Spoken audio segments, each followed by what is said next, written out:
more than anybody else out there. I mean, unfortunately, our record doesn't go with his stats. But individually, he is an all-star. You know, in my eyes, and we should all understand what an all-star is. And you look at a guy's stats, and he's not even out there stat chasing. He's out there playing basketball the right way, and he's playing very efficient. A couple of weeks ago, you talked about what would it take to win, and you were talking about playing a full 48 minutes. Yes. Do you feel like today you guys played a full 48 minutes, and that's the result of the big thing? The big thing about us is when we come into halftime, we're down by 2 or 4 points, or where we have the lead. We have a tendency to lay back in the third quarter and not come out with a lot of energy. But tonight, I felt like we put a big emphasis on playing in the third quarter as hard as we can, and not worrying about who got the shots, and nobody worried about who got the assists or anything like that. We just play as hard as you can. And honestly, my focus was just go out there and play defense. Brandon James, he had 18 points in the first half. He was basically the guy. We talked about it before the game. He's the head of the snake for those guys. And it was up to me to buckle down and be more efficient defensively as well. What do you guys have to do next game to just keep it going, get another win? Is it just focusing on defense? Well, to be honest with you, I don't even know who we play the next game. But the thing, I just take it one game at a time, honestly. But the thing is, we just have to play with effort and play together, and not worry about we should all know our roles by now. We should all know who's going to shoot. We should all know who's going to get the minutes, and we should all understand what our roles are. And we should be able right now to hold each other accountable to that. And I feel like if we do that, we'll be fine. We put ourselves in good position to win.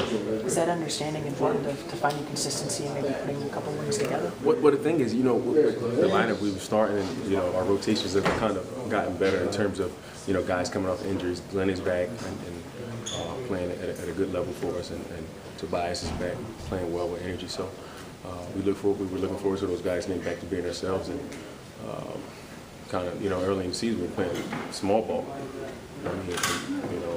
Out of positions, and guys did a good job of stepping up, but it helps when you have Aaron playing at the 2, and Tobias at the 3, or whoever's at the 3, Aaron at the 2, in their natural positions.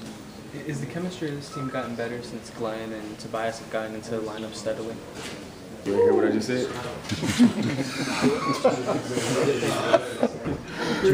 You mentioned before defensive focus. Can defense lead into offense for you guys? Of course. We have a young team that's athletic. Get out and run if we get steals and stops.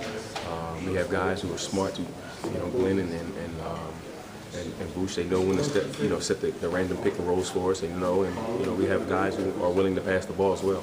So of course, your defense is, it's all about energy and effort, and that translates to easy buckets or easy plays for you. What the hell do you have on, boy? You were talking about buckling down on Jennings. You held him to 3 points in the second half. I didn't hold him to anything. I can't. I'm not going to take the credit and say I held him to anything. I think the team, we did a good job of being out there together and helping, because there's times he got by me and guys stepped up and helped, and I just cracked back on their man. So it's everybody has to play on a string. It's not just one guy out there. That, my job was to try to play with more energy when I'm guarding him, try to make it tougher on him. But I had a ton of help. Was there anything scheme-wise that you guys changed? I mean, once you pretty much, like you said, cut the head off the snake, we got out to that big lead. No, it wasn't that. I just felt like I had to pressure the ball a little more and get myself up on the defensive end. I'm not a guy who's going to get a lot of steals or anything like that, but I can use my strength to try to control certain guards. With Brandon being so quick, I just try to get into his body. He's a good point guard and a guy that I like playing against because he challenges me. Those camouflage shorts, what do you think Victor was, considering that He looked like a G.I. Joe. You heard me? He asked me about your shorts. I tell you, you look like a G.I. Joe. The black one. Next to me.